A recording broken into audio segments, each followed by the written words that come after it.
Irmãos, não podia existir uma música tão sintética a respeito do que eu queria dizer essa noite. Que maravilha é a gente olhar para dentro de si e poder perceber que Deus é o nosso dono. Não tem ninguém mais dono do nosso coração. Jesus Cristo é o dono do nosso coração. Isso faz toda a diferença na nossa caminhada. Toda a diferença. O texto que a gente vai ler é um texto muito conhecido e está alinhado com o texto lido no Evangelho de Lucas. É o texto de Mateus, no capítulo 16. Queria convidar você a abrir aí a sua Bíblia, apenas um verso. Abra no capítulo 16, verso 24. Eu queria que a gente lesse junto esse verso por duas vezes. Mateus 16, 24. Mais do que conhecido o texto. Vamos ler juntos? Então, disse Jesus a seus discípulos: se alguém quer vir após mim, a si mesmo se negue, tome a sua cruz e siga-me. Vamos ler mais uma vez? Então, disse Jesus a seus discípulos: se alguém quer vir após mim, a si mesmo se negue, tome a sua cruz e siga-me. Palavra do Senhor até aqui. Meus irmãos, todos nós ouvimos recentemente as movimentações a respeito de uma empresa muito famosa chamada Twitter, que foi comprada ou está em processo de ser comprada pelo homem mais rico do mundo, que é o Elon Musk, né? O Twitter, a maioria de vocês deve saber o que é como se fosse uma grande praça pública digital, onde eu falo em tese o que eu quero. E ao falar o que eu quero, ao expor as minhas ideias, eu arrumo seguidores.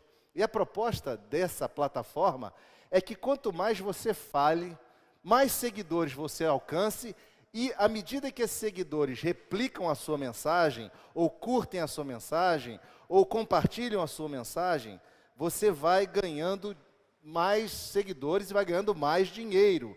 Ou seja, é uma plataforma digital. O curioso é o seguinte, que os grandes astros, né, do cinema, da música, dos esportes, da cultura, os grandes líderes empresariais, presidentes de país, até o Papa tem Twitter.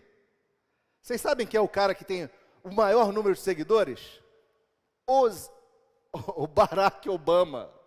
Barack Obama tem 131 milhões, seguido do Justin Bieber, com 114 milhões, Katy Perry, Rihanna e o Cristiano Ronaldo, português, jogador, tem 99 milhões de seguidores, é o quinto colocado.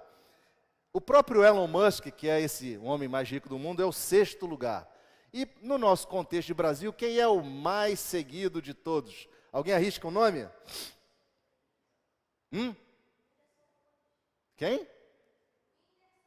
Quase! Na verdade, é o Neymar Júnior, é o mais seguido no Brasil. Meus irmãos, fato é que o que significa efetivamente seguir alguém no século XXI? Né? Necessariamente passa por essa questão da conexão digital e virtual. Mas a pergunta é, qual seria o grau de comprometimento que uma pessoa ou um seguidor tem com aquela pessoa que ela segue, com o seu líder, né? Digamos assim, no nosso contexto de hoje, né?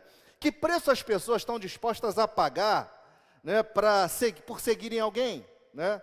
Serem rotuladas, serem canceladas, quem sabe? O fato é que os seguidores, eles têm pouca resistência, e as consequências desse seguir digital são realmente muito simples, porque basta se desconectar. O texto que nós lemos, de Mateus 16, 24, ele fala sobre um outro tipo de proposta. Uma proposta bem mais difícil de ser abraçada, pois ela envolve a pessoa que segue de forma absolutamente completa, ao ponto de poder custar a vida daquela pessoa. né? Um comprometimento emocional, físico, social e, por que não dizer também, nos dias de hoje, digital. E, irmãos, nessa ocasião da celebração do nosso aniversário, de 116 anos, o que fazemos aqui se não seguir a Jesus Cristo? Por esse tempo todo. Só que nós precisamos lembrar que na antiguidade, um discípulo seguia o seu mestre, literalmente, andando com ele, acompanhando-o em todos os lugares que ele ia, comendo, bebendo e dormindo com ele. Então eu queria propor para a nossa reflexão dessa noite o seguinte tema: os desafios de seguir a Jesus. Os desafios de seguir a Jesus. Este episódio é relatado nos 3 evangelhos sinóticos, Mateus, Marcos e Lucas. E é o evangelho de Mateus que registra essa fala dessa forma, né? Logo após aquele episódio chocante que demonstrou a instabilidade espiritual do grande e proeminente seguidor de Jesus Cristo, chamado Pedro. Pedro fez uma confissão pública acerca de Jesus, quando o próprio Jesus, falando de si mesmo, virou-se para os seus discípulos e perguntou: o que vocês dizem a respeito do Filho do Homem?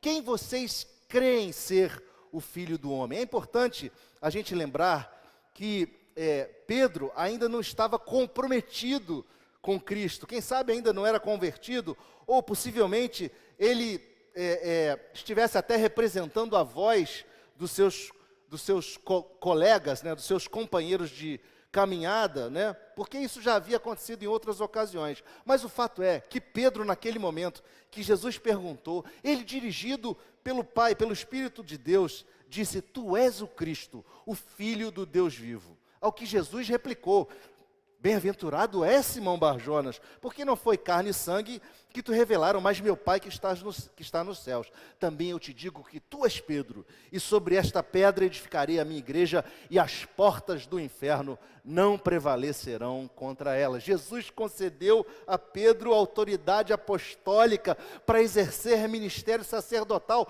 ligando e desligando as coisas na terra em nome de Deus. A autoridade de dar direção para a sua igreja, que logo, logo se formaria. Mas olha só, em seguida, Jesus então começa a contar da sua necessidade de ir a Jerusalém, de ir sofrer em Jerusalém, de passar por morte em Jerusalém, de ressurgir dos mortos em Jerusalém. E Pedro, sem duvidar, o repreende, apelando para um sentimento de autopiedade e de negação daquele sofrimento que o pai havia propriamente determinado que o filho passasse. E Jesus, de forma duríssima, e por isso eu chamei o episódio de chocante, ele repreende a Pedro e diz assim: arreda Satanás, tu és para mim pedra de tropeço e cogita das coisas dos homens e não nas coisas de Deus. E é exatamente neste contexto e neste momento, em seguida a este momento, que Jesus volta-se para os seus 12 e diz assim: se alguém quiser me seguir, deve antes negar-se a si mesmo, levar a sua própria cruz e só depois me seguir. Irmãos, esta é uma fala inquietante e que demanda de nós algum nível de reflexão. Negar-se a si mesmo significa morrer para o nosso velho homem, nossas agendas carnais, renunciar o nosso velho eu, aquele nosso eu que seguia o curso da potestade do ar e que nos fazia filhos da desobediência, como o apóstolo Paulo escreveu aos Efésios lá no capítulo 2, nos fazendo reféns das inclinações da nossa própria carne, renunciar aos nossos compromissos, que nós tínhamos antes da transformação da graça regeneradora de Cristo. Pois, irmãos, não nos enganemos, todos nós temos compromissos com os deuses que construímos, antes de desentronizá-los. Todos nós temos compromissos com coisas que nós deixamos tomar um sentido de idolatria e passamos a servir essas coisas antes que as desentronizemos. Renunciarmos nossa autossuficiência. Negar a si mesmo é renunciar à nossa suficiência emancipadora, independente e rebelde, nossa pretensa capacidade de salvar-nos a nós mesmos, por nossas próprias obras de justiça, pelo nosso próprio alto esforço de uma vida ética e irrepreensível. Renunciar a si mesmo significa declarar dependência total de Deus para a salvação. Significa não promover mais os próprios interesses, mas sim os interesses do reino de Cristo. Não promover os próprios valores, mas os valores de Cristo. Não promover mais a própria glória, mas a glória de Cristo. É dizer, como o apóstolo Paulo disse quando escreveu aos Gálatas, lá no capítulo 2, porque eu, mediante a lei, morri para a lei, a fim de viver para Deus. Estou crucificado com Cristo, logo, já não sou eu quem vive, mas Cristo vive em mim. E esse viver que agora tenho na carne, vivo pela fé no Filho de Deus, que me amou e a si mesmo se entregou por mim. Irmãos, significa sujeitar-se à disciplina de Cristo, levar cativo todo o pensamento a Cristo.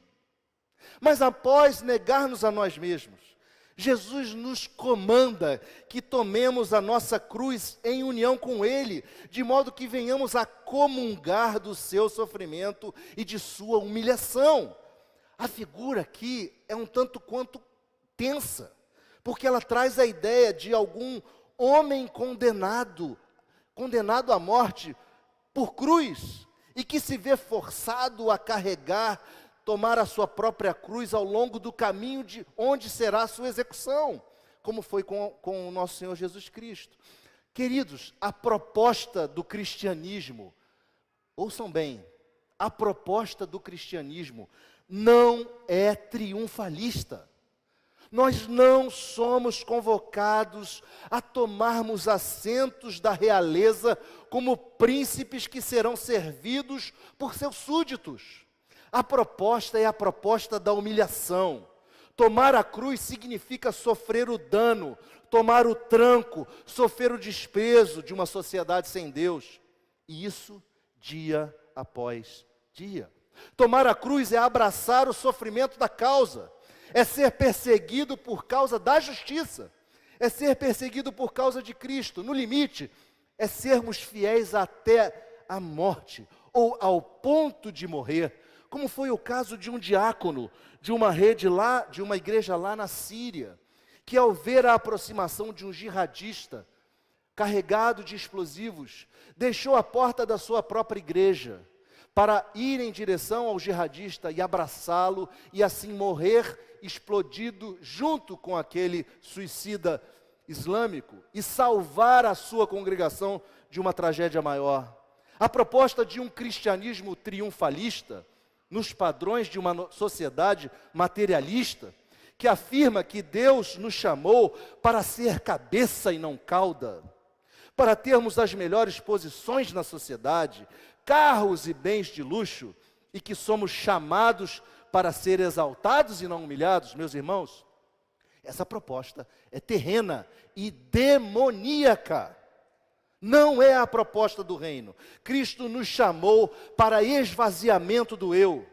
Por boca do apóstolo Paulo, nós somos exortados a experimentarmos dos mesmos sentimentos que Cristo experimentou, deixando a sua glória, esvaziou-se a si mesmo, tomou forma de servo e foi obediente até a morte e morte de cruz. Tomar a cruz é entender o opróbrio, a maldição de quem foi condenado injustamente, é assumir a postura que o apóstolo Pedro nos indicou lá na sua primeira carta, no capítulo 2, quando fala: porquanto para isto mesmo fostes chamados, pois que também Cristo sofreu em vosso lugar, deixando-vos exemplo para seguirdes os seus passos. O comentarista William Hendrickson, ele parafraseando esse verso que nós lemos de Mateus 16, 24, ele escreve assim: se alguém deseja ser considerado como um adepto meu, Jesus dizendo, ele deve de uma vez por todas dar a Deus a si mesmo, aceitar decisivamente a dor, a vergonha e a perseguição por amor de mim e de minha causa, e então seguir-me e continuar seguindo-me como meu discípulo. Meus irmãos, nós somos seguidores de Jesus, e nós queremos ser igual a Ele, nós queremos copiá-lo, nós queremos praticar os seus ensinamentos. Mas eu tenho a impressão que a nossa incapacidade de sermos praticantes e seguidores de Jesus, comprometidos com o seu reino, está intimamente ligada a 3 agendas em torno das quais todos nós orbitamos. E eu queria, de forma bem honesta, trazer e falar sobre essas 3 agendas. A primeira agenda é a agenda do coração. Meus irmãos, nós somos seres complexos. O nosso processo de construção como pessoas possui uma história complexa. Nós somos, em grande parte, o resultado da combinação de matrizes emocionais ou somáticas que são forjadas por nossos pais ou por aquelas pessoas que nos criaram. Nós somos influenciados positiva ou negativamente por elas. Aceitação, rejeição, compreensão, atenção, desprezo, ódio, amor, inferioridade, superioridade, limitações, abundância, traição, fidelidade e tantas outras coisas marcam a nossa história. Nós reagimos às questões da vida seguindo padrões que nos foram entregues e muitas vezes nós nos tornamos refém desses padrões. Curioso é que a palavra que sai dos nossos lábios, ela tem uma função primordial como resultado dessa matriz complexa, pois a boca fala do que está cheio o coração. Com a língua, nós odiamos, nós desprezamos, nós rejeitamos, nós caluniamos, humilhamos, desagregamos, desajustamos e nós traímos. Só nós sabemos no nosso íntimo as nossas características mais sombrias. Só nós sabemos do que o nosso coração é capaz. Jesus Cristo já havia dado o diagnóstico lá no Evangelho de Marcos, no capítulo 7, versos 21 e 22, quando ele nos diz assim: porque de dentro do coração dos homens é que procedem os maus desígnios, a prostituição, os furtos, os homicídios, os adultérios, a avareza, as malícias, o dolo, a lascívia, a inveja, a blasfêmia, a soberba, a loucura. Irmãos, nós queremos remunerar os desejos do coração do nosso velho homem o tempo todo. Nosso coração está em constante guerra com os ídolos que nos tentam dominar, estabelecendo uma agenda diferente da agenda de Jesus Cristo. Por isso Deus falou: filho meu, dá-me o teu coração. Por isso Salomão escreveu em Provérbios 4:23, dizendo: sobre tudo que se deve guardar, guarda o coração, porque dele procedem as fontes da vida. Nós precisamos lutar, irmãos, para que o nosso coração seja sempre de Cristo. Por isso que eu falei que a música sintetizava de forma tremenda o conteúdo do que eu queria compartilhar. Em Lucas, no capítulo 6, verso 45, o evangelista diz: o homem bom, do bom tesouro do coração tira o bem, e o mal do mau tesouro tira o mal, porque a boca fala do que está cheio o coração. Queridos, não há homem bom. Paulo, escrevendo aos Romanos, deixa muito claro: não há um sequer, todos se extraviaram. Há homem perdido e há homem regenerado. Aqueles que foram regenerados pelo lavar do Espírito Santo e que agora têm os seus corações regenerados, podem tirar bons frutos do coração, mas tem que seguir uma outra agenda. O nosso coração precisa seguir a agenda do Espírito Santo que nos regenerou. A segunda agenda ao redor da qual nós orbitamos é a agenda que eu chamei a agenda do teto, a agenda da casa, a agenda da família. Quando estamos em família, estamos sob a influência da agenda do coração também, óbvio, mas construímos uma outra agenda, uma agenda da esfera privada, daqueles que estão sob o mesmo teto. Nós vivemos as relações entre os interesses dos que estão debaixo do mesmo teto. Pensem bem, todos nós, irmãos, de uma ou de outra forma, somos impactados pelas questões da construção da nossa própria sobrevivência, da sobrevivência da célula máter da sociedade, que é a nossa família. Nós vivenciamos alegrias, conquistas, sob o mesmo teto, mas também sofremos com frustrações, desajustes, limitações que acontecem nas nossas famílias. Todos viemos de algum teto, todos vivemos sob algum teto, sejam lares ajustados ou desajustados, com abundância ou limitação de recursos, amorosos ou rancorosos, né, que vivenciou a infidelidade ou vive a fidelidade, onde houve comunicação, houve silêncio, de alguma forma nós somos influenciados por esse ambiente, tendo muitas vezes dificuldade de seguir a agenda de Cristo. É como diz lá na Epístola de Tiago, no capítulo 3, se pelo contrário tendes em vosso coração inveja, amargura e sentimento faccioso, nem vos glorieis disso, nem mintais contra a verdade, pois onde há inveja e sentimento faccioso, aí há confusão e toda espécie de coisas ruins. Irmãos, muitas vezes nós queremos impor o nosso ponto de vista nessa agenda privada sob o mesmo teto. Nós exigimos compreensão diante dos nossos erros, manipulamos a verdade e os membros da casa. Comportamos-nos de forma dominadora em família. Ameaçamos com chantagens emocionais, desprezamos a fraqueza do outro, ignoramos as demandas emocionais por puro individualismo. Aos filhos, como defesa, ensinamos o ataque. Como estratégia, o tirar vantagem sobre o outro no embate exterior público. Como objetivo, vencer sempre, a despeito de cumprir ou não as regras. Por mais que muitas vezes seja muito difícil superarmos as dificuldades de um teto, sob ele ainda temos um ambiente um pouco mais protegido, porque no teto, debaixo do teto nós somos o que somos. Não há filtros, não há máscaras, não há meias palavras. Mas seguir a Cristo, irmãos, significa sermos melhores debaixo do nosso teto. Significa deixarmos os valores e as agendas desse teto, seja ele qual for, para abraçarmos os valores e as agendas do reino. Deixar esses valores da agenda do reino invadirem o nosso reino privado. Sabem por quê? Porque nós somos regenerados pelo poder do Espírito Santo. E pessoas regeneradas produzem bons frutos. Podemos sim seguir uma outra agenda. A agenda da santidade oposta à dissolução, como Paulo escreveu aos Efésios no capítulo 4, onde ele diz, isto portanto digo e no Senhor testifico, que não mais andeis como andam os gentios na vaidade dos seus próprios pensamentos, obscurecidos de entendimento, alheios à vida de Deus por causa da ignorância em que vivem, pela dureza do seu coração. Por isso, deixando a mentira, fale cada um a verdade com o seu próximo, porque somos membros uns dos outros. Irai-vos e não pequeis.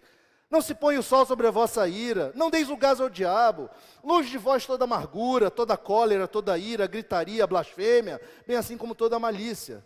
Antes, sede uns para com os outros, benignos, compassivos, perdoando-vos uns aos outros, como também Deus em Cristo vos perdoou. Sede, pois, imitadores de Deus, como filhos amados, e andai em amor, como também Cristo nos amou, e se entregou a si mesmo por nós, como oferta e sacrifício de Deus em aroma suave. Por fim, a terceira agenda, que nos influencia, e ao redor da qual nós orbitamos, é a agenda que eu chamo a agenda da esfera pública, a agenda do cosmos, a agenda do mundo. Fora da esfera privada, no âmbito público, nós encaramos o vale tudo da vida. Nós somos empurrados por um mundo sem Deus, relativizado, sem referências de certo e errado, onde os fins justificam os meios, onde vale mentir para se obter um resultado favorável para si. Nós somos forçados ao erro por um mundo que jaz no maligno, cuja agenda é servir o dinheiro, onde a sede de poder muitas vezes transforma as pessoas em criaturas bestiais. Nós somos empurrados constantemente a negociar os nossos valores e nos vemos muitas vezes diante da tentativa de fazer uma síntese entre o que o mundo fala e o que a Bíblia diz. Tiago já nos ajudava, apontando que a origem das contendas encontra-se onde?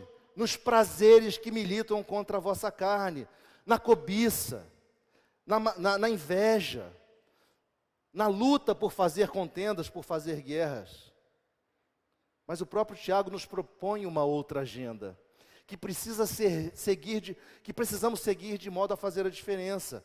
Tiago, lá no capítulo 4, diz assim: sujeitai-vos, portanto, a Deus, mas resisti ao diabo, ele fugirá de vós. Chegai-vos a Deus, e ele chegará a vós outros. Purificai as mãos, pecadores, e vós que sois de ânimo dobre, limpai o coração. Portanto, irmãos, seguir a Cristo é manifestar a agenda do reino na agenda do âmbito público.